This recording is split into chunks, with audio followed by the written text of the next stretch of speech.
नमस्कार मित्रों, जन्मदिन केवल साल बढ़ाने का नाम नहीं है, बल्कि यह आत्ममंथन, आत्मशुद्धि और ईश्वर के प्रति अपनी कृतज्ञता प्रकट करने का एक सुनहरा अवसर है। सनातन धर्म में हर शुभ अवसर को ईश्वर की भक्ति और आत्मिक उन्नति के साथ मनाने की परंपरा रही है। जब हम अपने जीवन के एक और वर्ष में प्रवेश करते हैं, तो यह समय होता है बीते हुए समय का मूल्यांकन करने और अपने भविष्य को आध्यात्मिक दृष्टिकोण से संवारने का। आज के दौर में जन्मदिन मनाने का तरीका काफी बदल गया है। पश्चिमी सभ्यता के प्रभाव के कारण हम अपने सांस्कृतिक मूल्यों को भूलकर इसे केवल पार्टी, शोर शराबे, देर रात तक डीजे बजाने और फिजूल खर्ची तक सीमित कर दिया है। जन्मदिन के नाम पर केक काटना, दोस्तों के साथ मस्ती करना और सोशल मीडिया पर लाइक्स और कमेंट पाने की होड़ में असली आध्यात्मिक महत्व को भुला दिया जाता है। कई बार इस खुशी में हम अपने बड़ों और परिवार की भावनाओं को नजरअंदाज कर देते हैं। शराब और तामसिक भोजन के सेवन से जन्मदिन का पवित्र अवसर विकारों से भर जाता है। क्या वास्तव में यही हमारे जीवन का उद्देश्य है? हमें समझना होगा कि जन्मदिन केवल बाहरी दिखावे के लिए नहीं, बल्कि आत्मिक उन्नति और जीवन में नए संकल्प लेने का एक शुभ अवसर है। सनातन धर्म हमें सिखाता है कि जन्म लेना केवल एक संयोग नहीं, यह जिम्मेदारी है। हमारे इस जन्म का उद्देश्य केवल भौतिक सुख सुविधाएं जुटाना नहीं, बल्कि आत्मा की उन्नति और धर्म के मार्ग पर चलते हुए एक श्रेष्ठ जीवन जीना है। जन्मदिन के दिन हम अपने विचारों को शुद्ध करें, पुण्य कर्मों में संलग्न हों और अपने जीवन को एक नई दिशा देने का प्रयास करें। तो आइए जानते हैं कैसे हम अपने जन्मदिन को आध्यात्मिक और सनातनी रीति रिवाज के अनुसार मना सकते हैं, जिससे यह दिन हमारे लिए सिर्फ एक औपचारिकता न रहकर आत्म उन्नति और दिव्यता का प्रतीक बन जाए। श्रीमद् भगवद गीता अध्याय 2 श्लोक 20 में भगवान श्री कृष्ण कहते हैं, ना जयते म्रियते वा कदाचिन नयम भूत्वा भविता वा न भूयः अजो नित्या शाश्वतो अयम पुराणो न हन्यते हन्यमाने शरीरे। अर्थात आत्मा का न तो जन्म होता है, न ही मृत्यु। यह नित्य, शाश्वत और पुरातन है।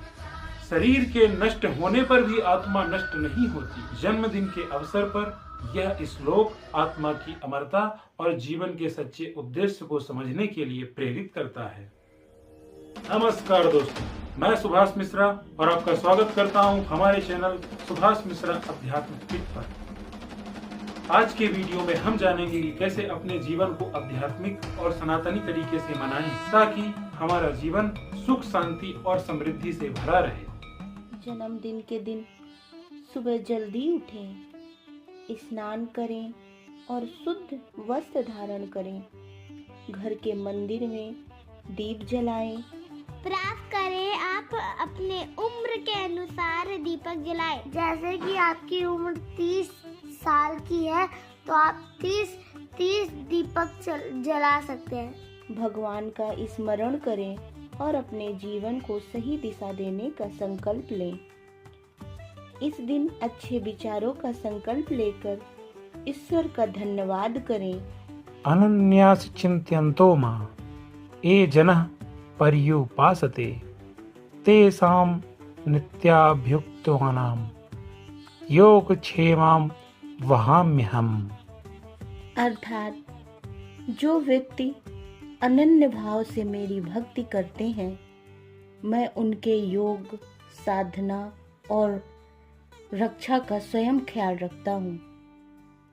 जन्मदिन पर यह श्लोक हमें भगवान के प्रति श्रद्धा और समर्पण बढ़ाने की प्रेरणा देता है। मंत्रों का जाप करें, हमारे जीवन में सकारात्मक ऊर्जा लाता है।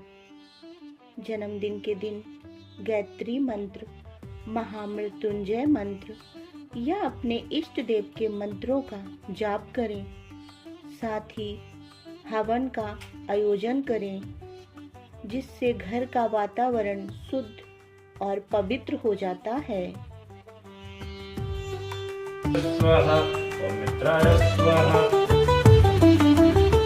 सनातन धर्म में गौ सेवा को अत्यंत पुण्यदायी माना गया है। इस दिन गौ माता को चारा खिलाएं, गरीबों को भोजन कराएं और अपनी सामर्थ्य के अनुसार जरूरतमंदों को दान दें। यह जन्मदिन को विशेष और पुण्यदायी बनाता है। इस नेक कर्म पर श्रीमद् भगवत गीता अध्याय 2 श्लोक 47 में भगवान श्री कृष्ण कहते हैं, कर्मण्येवाधिकारस्ते मा फलेषु कदाचन मा कर्मफल हेतुर्भुर्भुवः। अर्थात तुम्हें केवल कर्म करने का अधिकार है, फल की चिंता मत करो। यह श्लोक हमें अपने जीवन को सार्थक बनाने के लिए निष्काम भाव से कर्म करने की प्रेरणा देता है। इस शुभ दिन पर श्रीमद् भगवत गीता, रामायण या शिव पुराण का पाठ करें। इससे न केवल ज्ञान की वृद्धि होती है बल्कि जीवन में सही मार्गदर्शन भी मिलता है। समुद्र में आकर मिलता है और समुद्र अपनी मर्यादा में अचल स्थिर रहता है, वैसे ही संपूर्ण भोग पदार्थ जिस संयमी मनुष्य को प्राप्त होते हैं,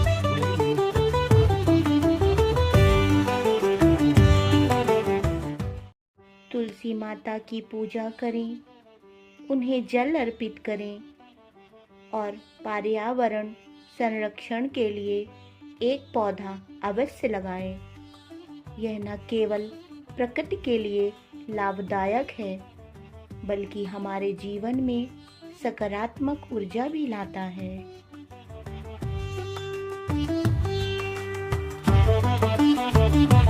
अपने जन्मदिन पर सात्विक और शुद्ध भोजन करें, जैसे फल, दूध, मिठाई आदि आदि।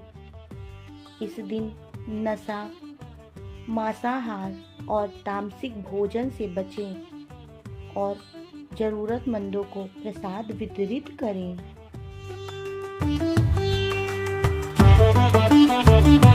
शाम के समय परिवार के साथ मिलकर भगवान के भजन कीर्तन करें।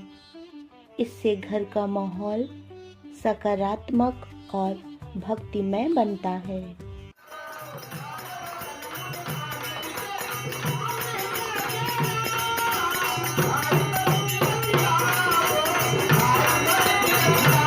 हमारे पूर्वज और हमारे बुजुर्ग हमारे मार्गदर्शक हैं। यह जन्मदिन के अवसर पर इनका आशीर्वाद लेकर अपने आप को कृतार्थ करें।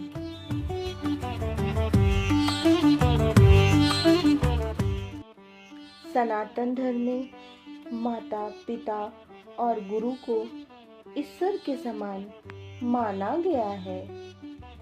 जन्मदिन के दिन उनके चरण स्पर्श कर आशीर्वाद लें। यही हमारी सबसे बड़ी पूंजी है।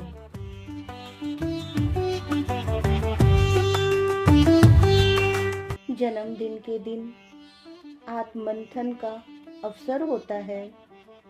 इस दिन कुछ समय एकांत में बैठकर ध्यान करें, अपने जीवन की समीक्षा करें और आगे बढ़ने के लिए नई योजनाएं बनाएं।